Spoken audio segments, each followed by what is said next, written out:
Buenas noches a todos. Vamos a esperar unos minutos que se conecten los demás.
Bueno, buenas noches.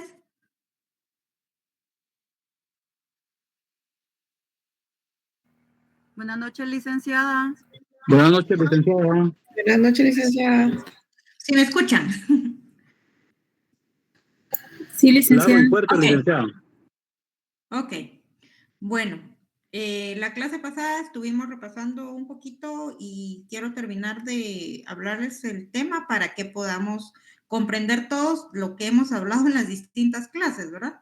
Para que todos vayamos en la misma sintonía. En ese sentido, pues, ¿sí pueden visualizar la presentación? Sí, licenciada. Ah, ok.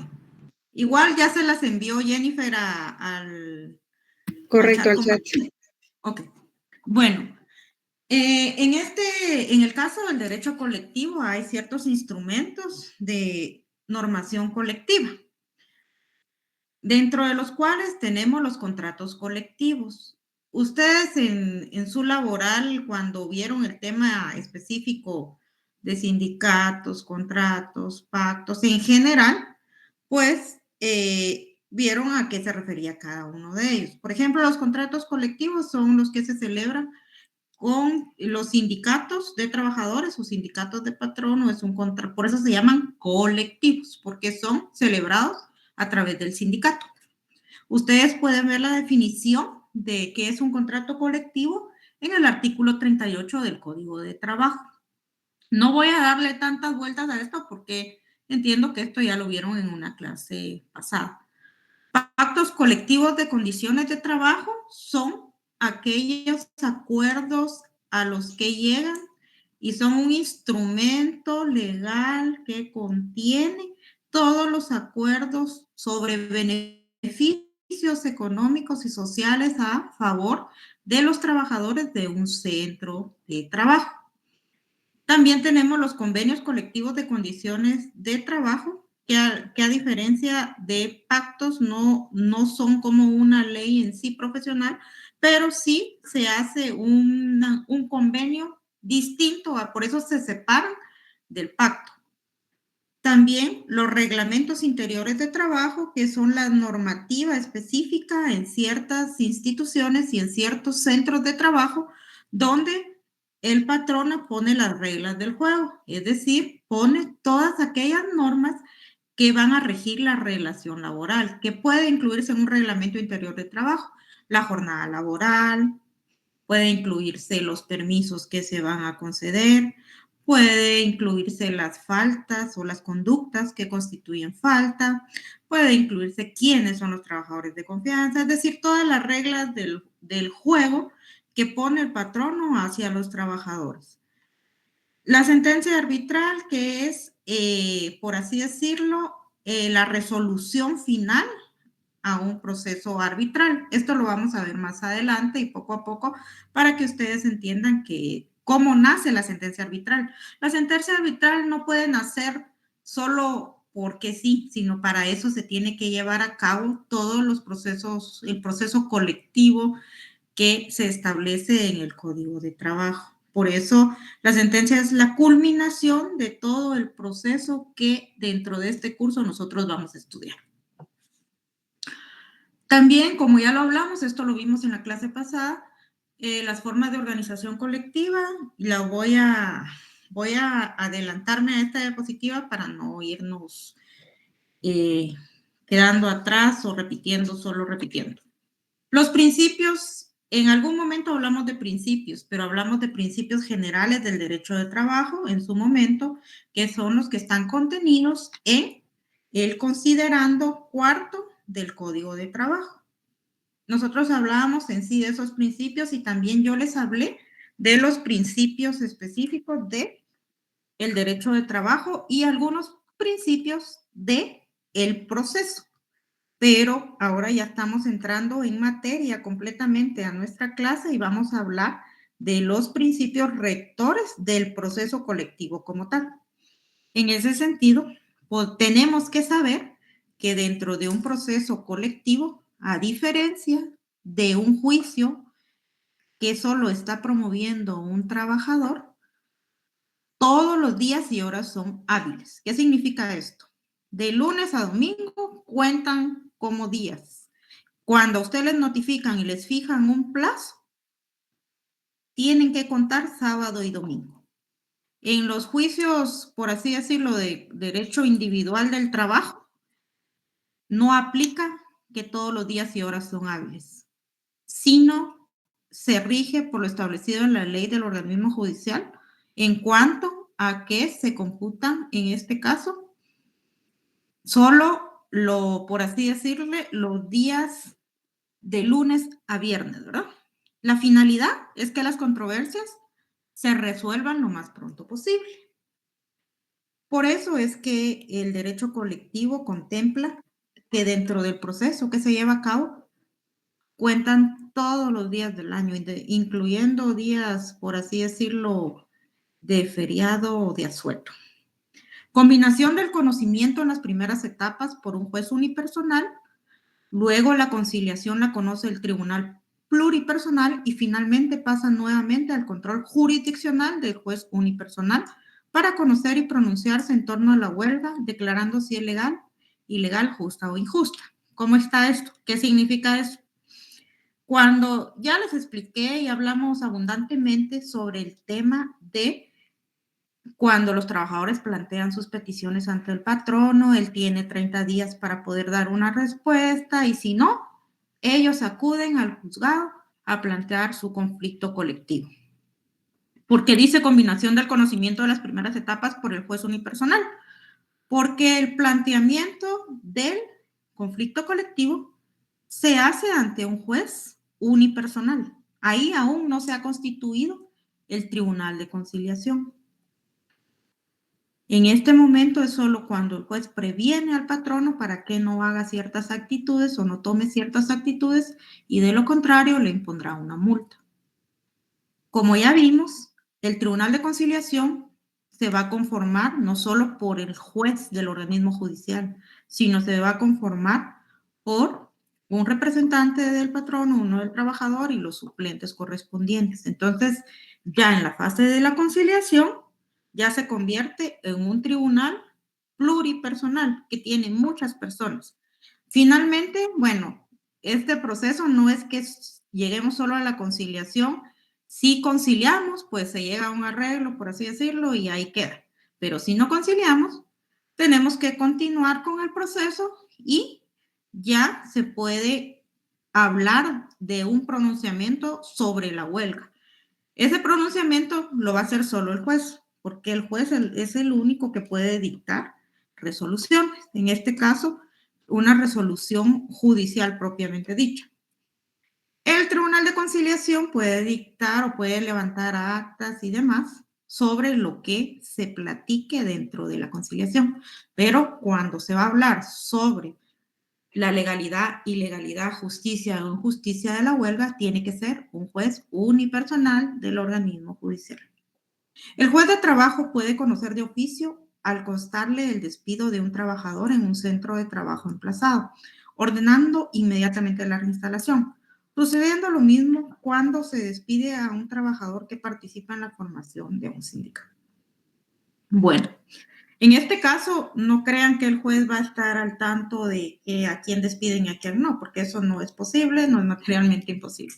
Es materialmente imposible. Pero, ¿qué sucede? O sea, dice el juez va a conocer al constarle un despido, pero para eso también tenemos que regirnos por los procedimientos que establece el Código de Trabajo. Que como les dije, cuando un trabajador es despedido, puede acudir al juez y plantear un incidente. Al decir de oficio es que el juez va a declarar la reinstalación sin tanta cosa, con el hecho de que le diga al trabajador, mire, me despidieron y está emplazado, con que él compruebe que está emplazada la institución y lo despidieron, el juez inmediatamente lo va a reinstalar. En el trámite del conflicto colectivo de carácter económico-social no es exigible la asesoría profesional. Sí lo es en el caso de que el conflicto se ventile ante los tribunales de conciliación y arbitraje. ¿Alguien me puede leer el artículo 409 del Código de Trabajo, por favor?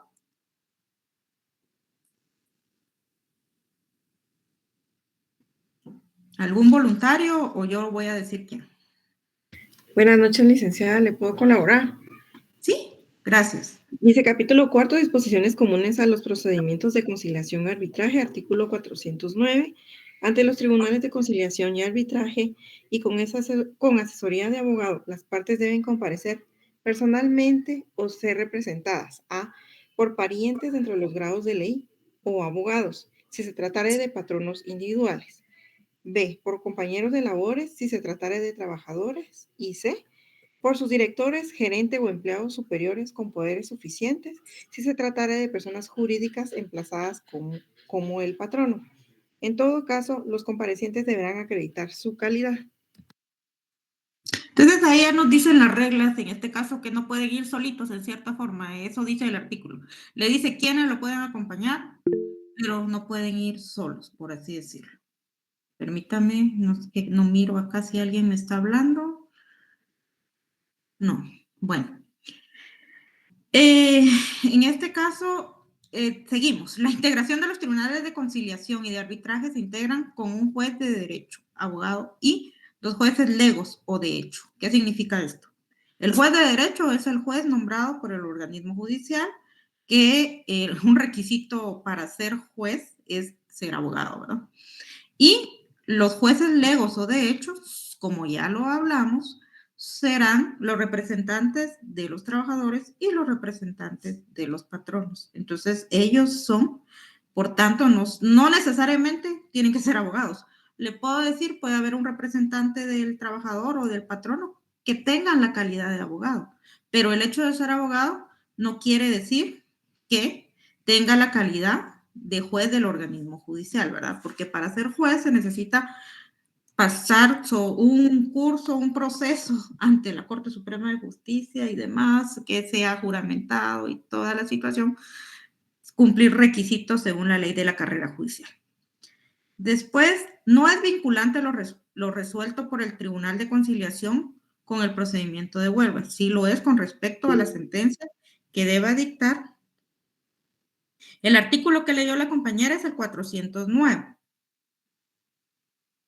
del Código de Trabajo, que habla sobre que deben concurrir con un abogado o con un pariente o con un representante del patrón y demás, pero ahí le da quiénes pueden ir o quiénes pueden acompañarlo, pero siempre es necesario el acompañamiento. Bueno, no es vinculante lo resuelto por el Tribunal de Conciliación con el procedimiento de huelga, sí lo es con respecto a la sentencia que debe dictar el Tribunal de Arbitraje.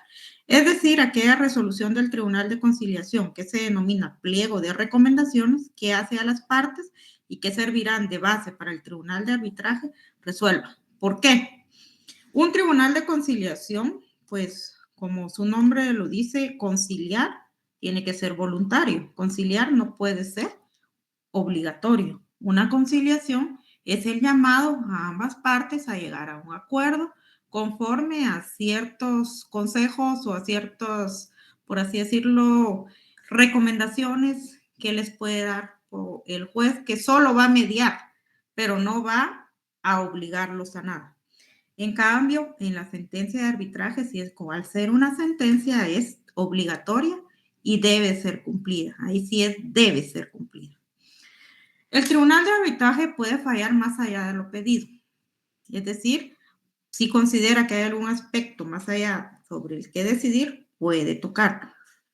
¿Alguien me puede leer el artículo 403 del Código de Trabajo, por favor? ¿Sí? Por favor. Gracias, licenciada. Buenas noches. Sentencia de requisitos. Artículo 403. La sentencia resolverá por separado las peticiones de derecho de las que importen reivindicaciones económicas o sociales, que la ley imponga o determine y que estén entregadas a la voluntad de las partes en conflicto. En cuanto a estas últimas, puede el Tribunal de Arbitraje resolver con entera libertad y en conciencia, negando o accediendo total o parcialmente a lo pedido y aún concediendo cosas distintas a las solicitadas. Corresponde preferentemente a la fijación de los puntos de hecho de los vocales del tribunal y la declaratoria y del derecho que sea su consecuencia los jueces de trabajo, pero si aquellos no lograsen ponerse de acuerdo, decidirá la discordia el presidente del tribunal.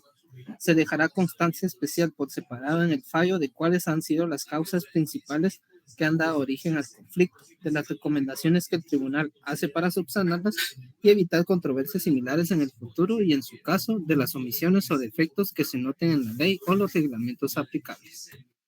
Ok. Gracias. En este caso, usted leyó que puede resolver sobre lo pedido o aunque no haya sido pedido. También me habló sobre la apreciación y valoración de la prueba. Ustedes pueden ver que lo que dice ese artículo es que esta apreciación es más flexible, es decir, al leal saber y entender. Aquí es un poquito más flexible cómo se puede apreciar la prueba. Bueno, los efectos de las resoluciones a lo largo del proceso colectivo se extienden a terceros que no participaron en el movimiento o a aquellos futuros trabajadores, que es la regla general en el derecho colectivo de que va a aplicar a todos los trabajadores, sean sindicalizados o no, o sean asociados o no, pero va a surtir efectos sobre todos ellos. El principio de la carga de la prueba se aplica atenuadamente, puesto que se concede a los tribunales competentes facultades para interrogar, hacer comparecer coactivamente a las partes y a terceros para ordenar y producir pruebas. ¿Alguien puede leerme el artículo 402, por favor?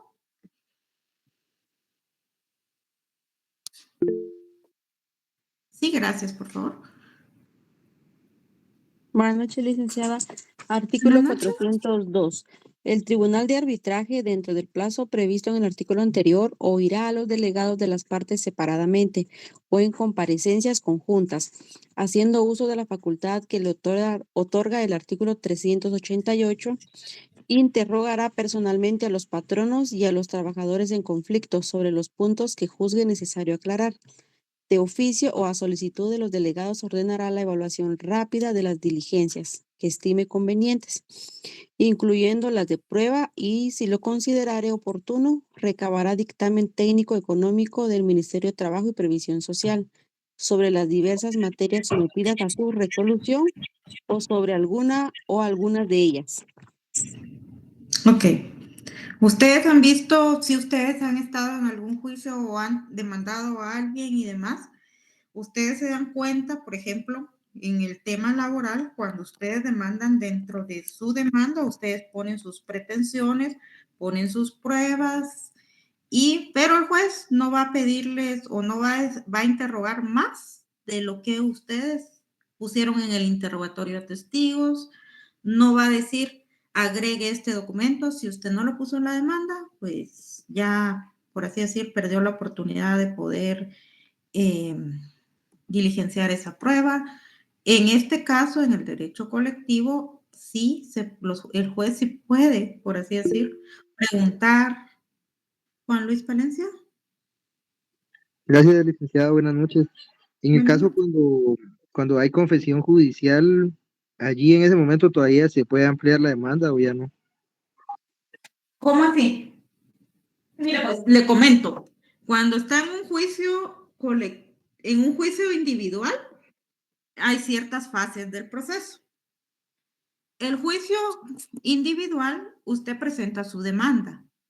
El juzgado de admisibilidad de demandas revisa si cumple con los requisitos. Si le hace falta algún requisito, le dice, mire, le falta esto, y a eso se le llama previo, le notifica. Usted cumple con esa deficiencia de la demanda y lo subsana, le da trámite y le señala una audiencia. En esa resolución le dice, usted deberá comparecer con todos sus medios de prueba que constan en su demanda, tanto usted como quien va a ser demandado. Entonces, en una audiencia laboral, se supone que usted llega con sus pruebas que ya ofreció.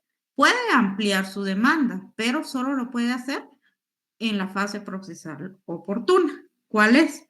Cuando se inicia una audiencia laboral, el juez, primero que nada, saluda a las partes y viene viene y dice, por ejemplo, por la parte trabajadora se encuentra el señor tal y tal, con su abogado tal y tal, y por la parte demandada se encuentra la empresa tal, con su abogado tal, y les da intervención para que puedan decir, si en su caso no lo han dicho, su lugar en su momento para poder recibir notificaciones.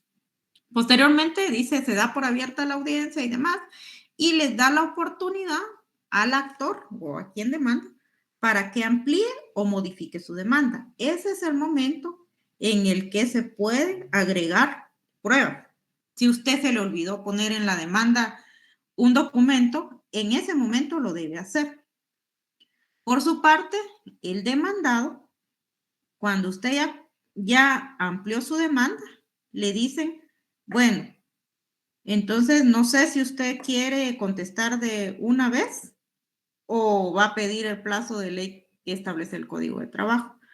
Entonces, quien es demandado puede contestar de una vez o puede acogerse a un plazo legal. En este caso, si contesta, él en ese momento debe ofrecer toda la prueba que considere necesaria para desvirtuar la demanda.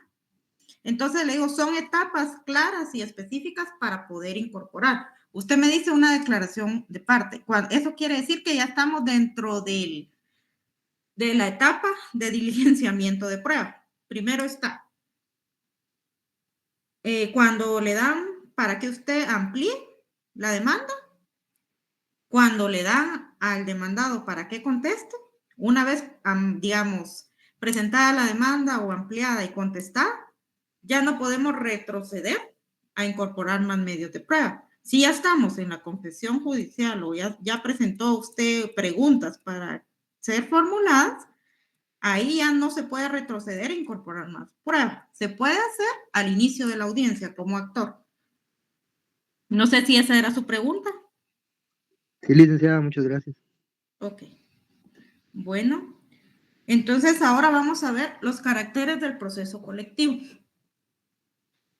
Se actúa en audiencias sucesivas. Las audiencias son limitadas, lo que se advierte de la siguiente manera. Ante el Tribunal de Conciliación, audiencias unilaterales, para que el Tribunal de Conciliación escuche separadamente a los delegados de cada parte para conocer la postura o qué es lo que quiere cada quien. También hay audiencias bilaterales, cuando ya los junta, para proponerle formas de solucionar el conflicto.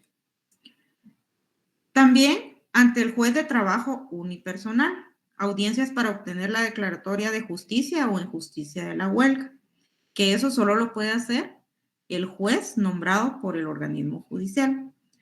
En este caso, también ante el tribunal de arbitraje, audiencia separada o en comparecencias conjuntas, incluso para interrogar a patronos y trabajadores en conflicto sobre puntos necesarios a aclarar y para conocer sus posturas. Esto lo podemos ver, no vamos a leer todos los artículos porque si no nos vamos a atrasar, pero aquí les pongo los artículos donde está cada una de este tipo de audiencias y donde se regula, ¿verdad? Las actuaciones de las partes se asientan en actas que deben firmarse por los integrantes del tribunal y las partes, en las que constarán las posiciones de las partes en la etapa de conciliación como dentro del procedimiento de huelga y ante los tribunales para documentar la secuencia del proceso. En este caso, como ya se habló anteriormente, las partes deben ser debidamente representadas. Si se trata de un sindicato, tienen que ir sus representantes. ¿Quiénes van a ser sus representantes legales? Puede ser la totalidad del comité ejecutivo o 3 personas o 3 miembros que hayan sido acordadas por las 2/3 partes del total de sus miembros o por los delegados si se trata de un grupo coaligado. Bueno, también vemos en sí, ahora vamos a abarcar el tema de qué vemos dentro del derecho colectivo, por eso se llama contenido del derecho colectivo. Se conforma por todos aquellos procedimientos que pueden tener lugar dentro del proceso colectivo en general. Los conflictos colectivos de carácter económico-social, cuyo objeto es modificar las condiciones de contratación contenidas en ley, en el contrato individual de trabajo o instrumento de normación colectiva, convenios, pactos o sentencia arbitral. En esta controversia van a participar sindicatos, coaliciones o uno o varios patrones. ¿Qué quiere decir el contenido del derecho procesal colectivo? ¿Qué vamos a estudiar en esta clase? O sea, en pocas palabras, eso es. Vamos a ver dentro del trámite de este tipo de conflicto, encontramos como fases procesales, primero, el procedimiento de conciliación, procedimiento de huelga. Esto es propiamente proceso colectivo, ¿verdad? Porque también tenemos la fase de la vía directa, que ya les expliqué, que es cuando se le plantean las peticiones. Pero ya el procedimiento colectivo inicia cuando los trabajadores presentan el pliego de peticiones ante el juez y ya se instaura un conflicto colectivo, ¿verdad? Entonces, no se logra algún arreglo, nos vamos al procedimiento de conciliación. No se logra arreglo dentro de la conciliación, los trabajadores ya van a estar facultados para poder irse a huelga. Después el juez va a determinar si realmente esta huelga es legal o no, o es justa o injusta. Esos aspectos los vamos a ir viendo más adelante. Después también, esto es en el tema de las prevenciones. Derivado de las prevenciones, como ya se les comentó en su oportunidad, se pueden haber una serie de incidencias o cuestiones accesorias como despidos que no están permitidos. Entonces debemos promover un incidente de reinstalación y el patrono, para poder despedir, debe promover un incidente de autorización judicial para poder despedir a los trabajadores que hayan incurrido en alguna falta. Todo esto, como se les dije, se va a plantear en la vía incidental y en cuerda separada. ¿Alguien me puede decir qué es cuerda separada?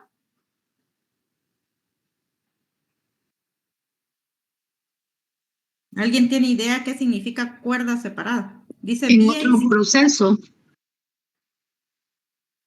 Fíjese que no va a ser, o sea, va a ser un proceso, sí, tiene razón, es un proceso, un mini proceso que va a tener su número propio y que no va a detener el proceso principal. Eso quiere decir. Ok, gracias. Bueno, entonces, vamos con, permítame. También vamos a ver que los conflictos colectivos pueden ser de dos tipos de carácter, que puede ser jurídico o de derecho. ¿Qué significa esto? Tienen parte en la controversia sindicatos, grupos colegiados o uno o varios patronos. ¿Cuál es el objeto de este tipo de conflictos?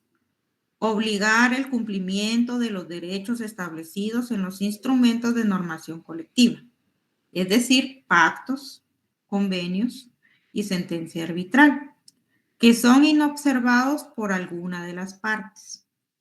Estos conflictos se realizan por falta de aplicación de normas colectivas que regulan convencionalmente las relaciones de trabajo entre las partes. Al ser declarados procedentes estos conflictos, pueden originar la condena en daños y perjuicios contra quien ha incumplido y el establecimiento de un plazo perentorio para cumplir. Bueno,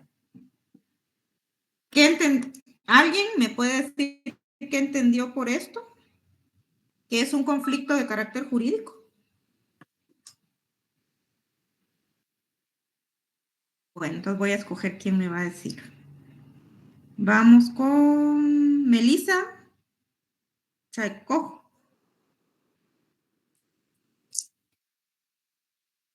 Buenas noches, licenciada. Buenas noches, Melissa. ¿Me podría decir qué entendió sobre el conflicto de carácter jurídico?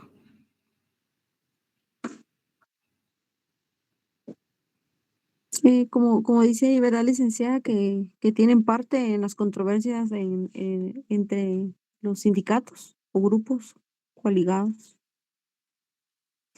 Que los sindicatos siempre van a tener que ver en los conflictos, pero Ajá. lo que dice en palabras simples es lo siguiente. Los sindicatos ya llegaron a acuerdos en su momento con los patronos y por eso ya firmaron algún instrumento de normación colectiva, que sean pactos, convenios o llegaron a una sentencia arbitral que ya tiene ciertos derechos o ciertos aspectos ya regulados. Cuando se inobserva a alguno, por alguna de las partes, es decir, patronos o trabajadores, a alguno de los acuerdos, derechos o demás situaciones contemplados en estos instrumentos de normación colectiva, se puede plantear un conflicto colectivo de carácter jurídico o de derecho. ¿Y cuál es la consecuencia? Que se condene en daños y perjuicios a quien incumple o que se fije, en este caso, un plazo perentorio. ¿Qué es un plazo perentorio? Es un plazo definitivo, es un plazo que se debe cumplir en el tiempo establecido, no hay más, o sea, un plazo perentorio, para cumplir con lo que está incumpliendo. Entonces tenemos que ver, ahorita vamos a entrar a ver el otro tipo de conflictos.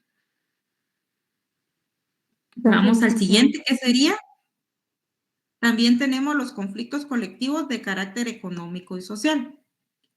El conflicto colectivo de carácter económico y social fue lo que ya hablamos anteriormente, que es modificar. Aquí no vamos a hacer cumplir un pacto, digamos, si alguien está incumpliendo una norma de un pacto, este no nos sirve para esto. El de carácter económico y social nos sirve para modificar las condiciones ya contenidas en los convenios, en los pactos y en la sentencia. En el de derecho, estamos exigiendo el cumplimiento estricto de lo acordado. Aquí queremos modificar, queremos algo más, queremos tener más, por así decirlo, más derechos, queremos negociar algo adicional, queremos incluir otros aspectos. Entonces aquí son dos temas distintos. En uno es para forzar a alguna de las partes a cumplir lo acordado y el otro es para negociar un poquito más, para modificar y demás. Vamos a pasar, ahorita voy a dar unos minutos para que pase la asistencia. Les voy a dar 5 minutos para que tengan el tiempo suficiente y después no me digan que no se pudieron inscribir en el formulario. Jennifer les va a poner en el chat cuál es el tema y ahorita lo empiezan a llamar. ¿Sí, Flavio? Precisamente era el tema. Ahorita se los va a poner Jennifer ahí en el chat. Gracias. Ok.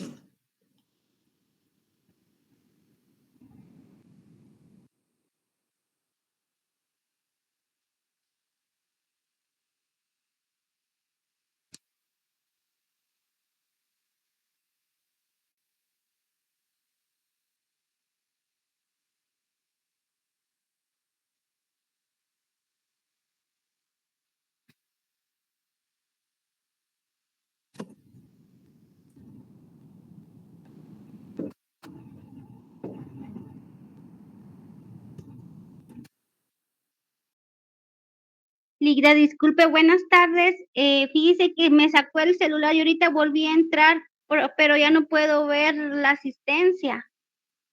Todavía está vigente el link. Tal vez Jenny se lo puede mandarlo de nuevo. Gracias, muy amable. Bueno.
¿Ya todos terminaron el formulario?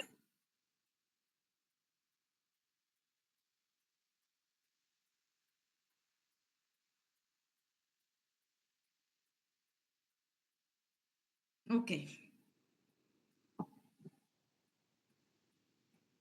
Voy a dar un minutito más y continuamos.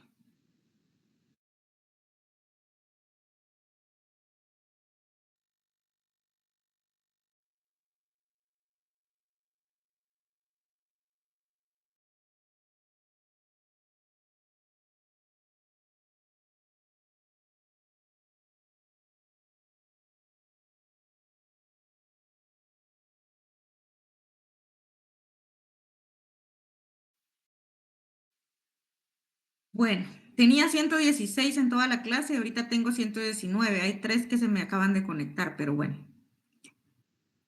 El arbitraje como procedimiento eventual también es otra de las formas, por así decirlo, en este caso, en que se da dentro del derecho colectivo de trabajo. Que el arbitraje puede ser obligatorio o voluntario. Esto lo vamos a ir viendo ya cuando desarrollemos los procedimientos, porque ahorita es muy prematuro explicarles todo esto y yo quiero irselos explicando con los esquemas para que me vayan entendiendo. Entonces, el arbitraje como procedimiento eventual, ya sea impuesto por la ley, que es obligatorio, o voluntario, adoptado mutuamente por las partes, cuyas controversias de carácter económico-social se sujetan al conocimiento y resolución de un tribunal arbitral investido de jurisdicción, cuyo fallo constituye una sentencia que vendrá a crear mejores y nuevas condiciones de prestación de servicios que únicamente pueden ser superados por una nueva sentencia arbitral o bien mediante la celebración de otro instrumento de normación colectiva. Bueno, Oldin Yesenia, ¿cuáles son los instrumentos de normación colectiva? Oldin Yesenia. Bueno, Jenny, si no me Buenas contesta. noches. Sí, buenas noches. Buenas noches, Linda. Dígame cuáles son los instrumentos de normación colectiva. Buenas noches, Oldin. Los instrumentos de formación colectiva. De normación, o sea, de De normativa. normación. Ajá. La normativa, el código de trabajo. No me está poniendo atención en la clase porque ya los mencioné como 5 veces. Flavio.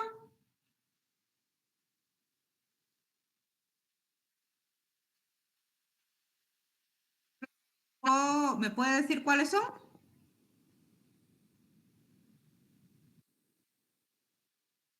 Los que no me contesten les voy a quitar la asistencia, porque quiere decir que no están conectados. Flavio, Sí, licenciada, me está costando que ahorita. dígame Fíjese cuáles que son no le puse atención. Bueno, pero hablamos de instrumentos de normación colectiva. ¿Cuáles son? Permítame. Es que me estoy tratando. Va, pero dígame, yo no quiero que lo lea, sino quiero que me diga cuáles son los instrumentos de normación colectiva. O sea, cuáles son aquellos documentos o aquellos, por no decirle instrumentos, donde consta la negociación colectiva. ¿Dónde? El contrato, Contrato colectivo, pacto sí. colectivo, convenios colectivos y reglamentos interiores de trabajo. Lo vimos en una de las diapositivas, pero veo que no me están poniendo atención, entonces después no quiero que se quejen de que no entienden, porque si ustedes no me ponen la atención, yo tampoco puedo obligarlos a que entiendan, y si les pido por favor que entonces no se quejen. Génesis Agustín, por favor. Buenas noches, licenciada. A mí me queda duda con respecto a lo que estaba usted explicando de los procesos jurídicos colectivos y de los económicos sociales. ¿Cuál es el procedimiento de estos procesos justamente? Porque eso no lo ha explicado y sí me genera duda. Fíjate que como yo voy a explicar cada procedimiento en su momento, ahorita solo estamos hablando de las generalidades de cada uno, de todo el contenido del derecho colectivo. ¿Por qué? Porque ustedes mismos me dijeron que no habían entendido qué estábamos hablando. Entonces yo les estoy dando las generalidades de derecho colectivo. ¿Cuál es el contenido del derecho colectivo? Todos estos temas. Pero cada procedimiento per se los voy a explicar uno a uno. Ahorita no le puedo explicar el procedimiento para el conflicto de derecho, por así decirlo, de derecho, y el conflicto colectivo de otro tipo, porque si yo me pongo a explicarle eso, no me van a entender, porque yo voy a ir primero con el conflicto colectivo de carácter económico y social. Después ya me voy a ir con el de derecho, porque son procedimientos distintos. Ahorita solamente les estoy explicando qué vamos a ver en clase, porque en su momento me dijeron o alguien dijo no se entiende, entonces quiero que me entiendan qué vamos a ver en esta clase. Que después me digan, ustedes ya tomen nota dónde pueden ubicar cada una de las figuras y después ya les voy a ir explicando cada uno de los procedimientos, Melissa. Entonces, la próxima clase, ya cuando estemos en presencial, vamos a ver el primer procedimiento. Ahorita sí se lo explico, igual se va a quedar en la misma forma como está en este momento, porque no voy a explicarlo de una manera tan rápida cuando yo tengo en una clase que explicarle cada procedimiento. Entonces, yo lo único que necesito ahorita es que ustedes sepan que estamos en derecho colectivo, cuáles son los principios del proceso colectivo como tal, ya los hablamos, que puede ser, que tienen todos los días y horas son hábiles, que las audiencias pueden ser pluri o unipersonales, que el juez puede apreciar la prueba de una forma más simple que en los otros procesos y todo lo que ya dijimos en este momento. Les estoy diciendo cuál es el contenido propio del derecho colectivo, es que vamos a ver en este caso los conflictos colectivos de derecho, los conflictos colectivos de carácter económico y social, y vamos a ver las sentencias de arbitraje.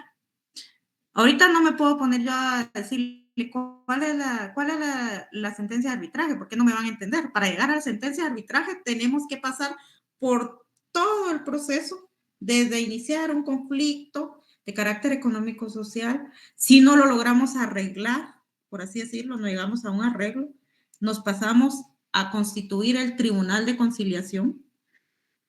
Si no logramos una conciliación, entonces ya podemos decir, bueno, nos vamos a ir a la huelga. Después el juez tiene que ver si la huelga es legal o no, justa o injusta. Posteriormente ya nos podemos ir al arbitraje. Entonces, sí, ahorita no me voy a meter a explicarle un procedimiento como tal. Ahorita solo le estoy hablando de las generalidades y cuál es el contenido de lo que vamos a ver para que ustedes tengan la idea cuando yo ya empiece a desarrollar. Por ejemplo, también les estoy dando la ubicación de las normas procesales de los aspectos principales que vamos a tocar dentro del curso. Por ejemplo, vamos a tocar el arreglo directo, que es así como se inicia en el caso de los conflictos colectivos de carácter económico y social. Después ya vamos a donde se habla de la elaboración de pliego de peticiones por parte de los trabajadores. Todo esto tiene una relación, porque para llegar a un arreglo directo, los trabajadores tienen que elaborar primero sus peticiones y se lo deben presentar al patrón. Les estoy poniendo acá en esta diapositiva todos los artículos para que ustedes tengan, por así decirlo, claro, y los que puedan y tengan la voluntad de hacerlo, puedan leer los artículos antes de estar en la clase, por así decirlo, y ya así me van a entender de mejor manera los procedimientos. Pero no me voy a ir al final de la clase en las primeras clases, sino yo les dije, les voy a hacer un repaso, les voy a hacer una síntesis para que todos entendamos de qué estamos hablando. Pero si ustedes no ponen atención en la clase, ya no es responsabilidad mía el que entiendan o no, y no voy a después si alguien me dice, no, es que no se entiende, discúlpeme, pero creo que con la claridad ya les hablé de todas las formas debidas para que ustedes me entiendan qué es el derecho colectivo. Y con mucho gusto se los puedo repetir en cualquier momento, pero sí les pido que pongan atención en la clase para poder entender ya los procedimientos como tales, porque nuestro curso es procesal del trabajo 2. Eso significa que tenemos que ver los procesos como tal. Y obviamente vamos a ver en cierta forma toda la base, toda la doctrina necesaria para poder entender de qué estamos hablando, ¿verdad? Entonces, más que todo es esto. También en una de las clases presenciales hablamos sobre los tribunales de trabajo. Les voy a hacer un pequeño resumen de lo que hablamos en esa clase, porque entiendo que quizá no me escuchaban y lo entiendo. O sea, por lo mismo yo me di a la tarea de repetirles y sintetizarles lo que habíamos visto en las primeras clases para que de aquí en adelante ya sigamos y podamos ver y estudiar cada uno de los procedimientos.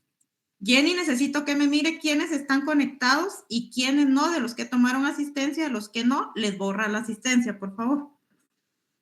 Bueno, entonces vamos de la siguiente forma. Los tribunales de trabajo y previsión social son únicos. No quiere decir que hayan unos para conocer las controversias individuales y otros distintos para conocer las controversias colectivas. Los tribunales de trabajo y previsión social actualmente son pluripersonales. ¿Qué quiere decir esto? Que tienen 2 jueces. Cada juzgado tiene 2 jueces. Tiene el juez A y el juez B. Está el juzgado primero pluripersonal de trabajo y previsión social. Juzgado segundo pluripersonal de trabajo y previsión social. Y llegamos así hasta el 15. Hay 15 juzgados de trabajo y previsión social. Cada juzgado tiene un juez A y un juez B. Por eso se llaman pluripersonales.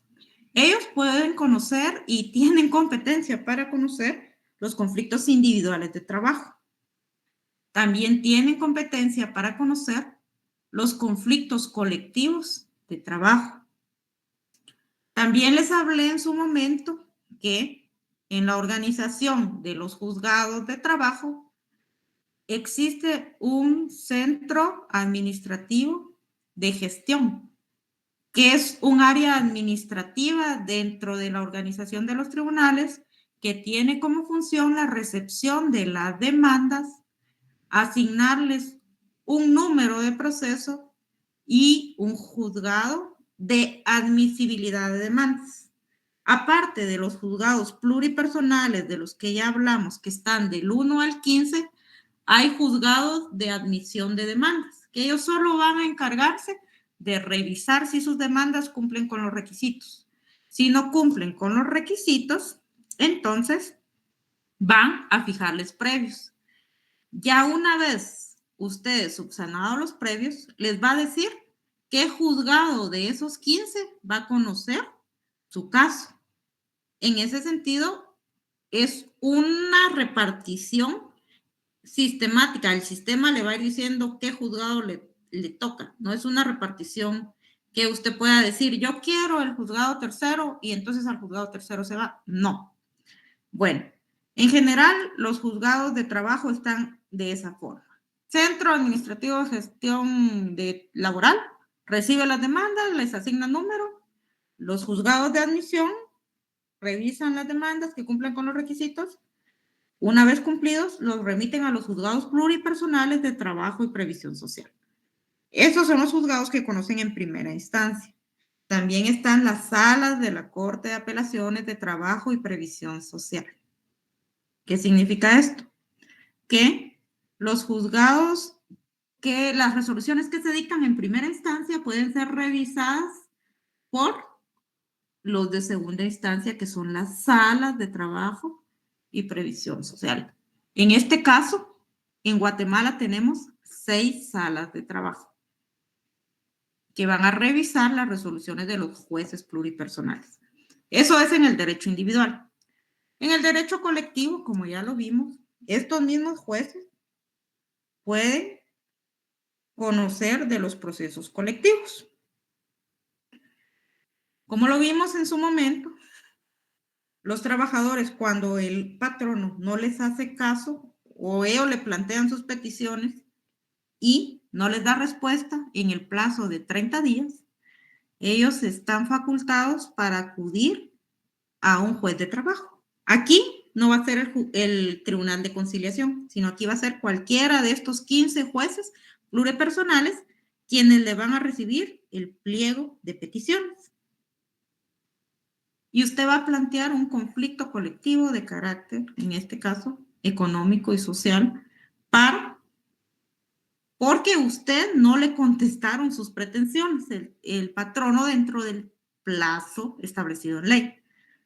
Una vez presentado el pliego, el juez dicta las prevenciones, quiere decir, protege a los trabajadores del centro de trabajo para que no puedan ser despedidos o para que, en caso cometan una falta que amerite un despido, el patrono se vea obligado a solicitar la autorización judicial correspondiente. Bueno, entonces estamos en ese sentido de que dentro del proceso colectivo, el primero que conoce es el juzgado pluripersonal que dicta las prevenciones. Si en ese tiempo en que está prevenido el patrono no se llega a un arreglo, porque se puede llegar a un arreglo extrajudicial, nada lo impide, para terminar y levantar ese emplazamiento. Pero si no se llega, entonces ya se ordena la conformación del Tribunal de Conciliación. Este Tribunal de Conciliación está constituido por un juez pluripersonal de trabajo, un representante del patrono, un representante del trabajador y los suplentes que establece la ley. Entonces, como vemos, ¿qué significa esto? Significa que para el derecho colectivo van a actuar los mismos jueces, no son distintos, pero van a actuar en distintas modalidades, por así decirlo.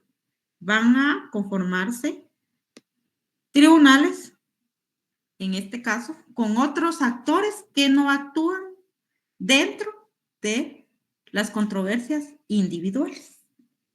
Entonces, aquí vemos que esa es la organización en sí de los tribunales y también en los colectivos. Quien conoce en segunda instancia van a ser las salas de apelaciones, de trabajo y previsión social. Siempre las salas van a conocer en segunda instancia. Bueno, en ese sentido, creo que aquí ya llegamos y cubrimos lo que habíamos visto en las primeras clases. Si alguien tiene alguna duda específica sobre las generalidades, pues con mucho gusto yo les puedo contestar. Ahora, si ya es específicamente de los procedimientos, les diré mejor, espérenme a la siguiente clase para que ya vayamos desarrollando cada uno de los pasitos para no confundirlos. Entonces, si alguien tiene alguna pregunta, duda o demás, pues con mucho gusto me indica en este momento y la podemos solventar.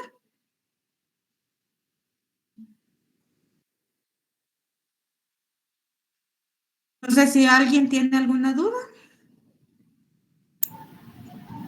No, licenciada, gracias. No, licenciada, gracias. Ok, bueno, entonces en ese sentido, creo o espero que les haya, por lo menos ahorita ya tengan un poquito más de idea en qué estamos, de qué estamos hablando, ¿verdad? Que estamos hablando de todo el tema colectivo que compete a sindicatos, que compete en este caso a todo tipo de asociaciones colectivas, ¿verdad? Entonces, ya de aquí en adelante vamos a entrar propiamente a los procesos. Yo les voy a subir otro material de apoyo para que ustedes lean, si quieren leerlo, los que quieran o estén interesados en leerlo, para que puedan, si no, si todavía tienen dudas en este momento de las generalidades, pues ya con ese material ustedes van a terminar de entender de qué estamos hablando, porque ya de aquí en adelante nos vamos a ir a los procedimientos. Entonces, en este caso, pues yo ya les dije que formaran los grupos, no sé si Jenny ya tiene todos los grupos.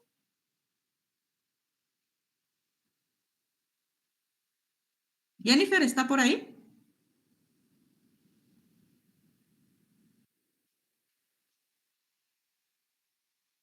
Jennifer Coloma está por ahí. No tiene asistencia. Hay que quitarle la asistencia. Cero asistencia, Jennifer, hoy. Se me desconectó. Bueno, espero que me haya revisado quién se me desconectó, porque si no, tuvieron suerte. Mucha tarea le puso Lick. Está sacando a todos. Pues sí, pero es que ¿para qué se desconectan? No sean tan cínicos. Después de la asistencia se me desconectan, no es justo. Aquí estamos, Lick, aquí estamos. No, pero cuando tomé asistencia habían 119 y me quedaron 114. Dije yo, ¿por qué se me desconectan? Pero bueno, entonces si no hay dudas de nada, si ahorita tenemos todo claro, yo los insto a que lean sus artículos, los artículos que están en los cuadritos que están acá. Si quieren, ustedes tienen el tiempo de hacerlo, les agradecería que los lean. Y ya la próxima clase, ya no vamos a, ¿cómo se llama? A hablar de generalidades, sino ya vamos a hablar de los procedimientos. Pero pregunto, ¿ya todos tienen grupo? ¿Hay alguien que no tenga grupo? Porque si ya todos tienen grupo, entonces yo ya voy a dar las instrucciones, se las voy a enviar con Jenny, que no está por acá. Y disculpe, yo le quería hacer una pregunta. Dígame. ¿Sí? Fíjate ¿Sí, que Gladys? nosotros éramos 10 integrantes, pero una integrante no sabía que la habían incluido en otro grupo, entonces al final nos quedamos solo 9. Yo no sé Fíjate que Ajá. tengo otros grupos que tienen 11, entonces yo en este caso voy a pasar a uno, a mi leal saber y entender. Entonces ahí les voy a avisar con Jenny, le voy a decir a Jenny que solo traslade a uno que tenga 12. Licenciada, de hecho, todos los de que tengan problemas de que no tienen grupos, para que me escriban, porque tengo como 4 grupos que tienen 9 integrantes y tengo uno que tiene 7. Entonces, para irlos integrando a los grupos. Hola Jenny, se le había ido el internet, ¿verdad? Sí, correcto. Bueno, entonces escriban, por favor, en todo caso, con Jennifer le pueden indicar, y los que tienen 9, Jenny, si hay muchos con 11 o 12, vamos a tener que hacer los grupos de 10, porque yo solo permití 3 grupos de 11, pero si no estamos ni siquiera todos completos de 10, y vamos a tener que completarlos nosotros, Jenny. Sí, está bien. Entonces, los de que no tengan grupos me escriben y así me encargo ahorita de hacer los grupos. Vaya, está bien. Y les informa cómo quedaron los grupos al final, para que ellos sepan, porque puede que haya algún cambio en grupo. Okay. Vale, gracias Jenny. Feliz noche a todos. Que descansen. Feliz noche, gracias. Buenas noches. Feliz noche. Dios, Lick, feliz noche. Gracias.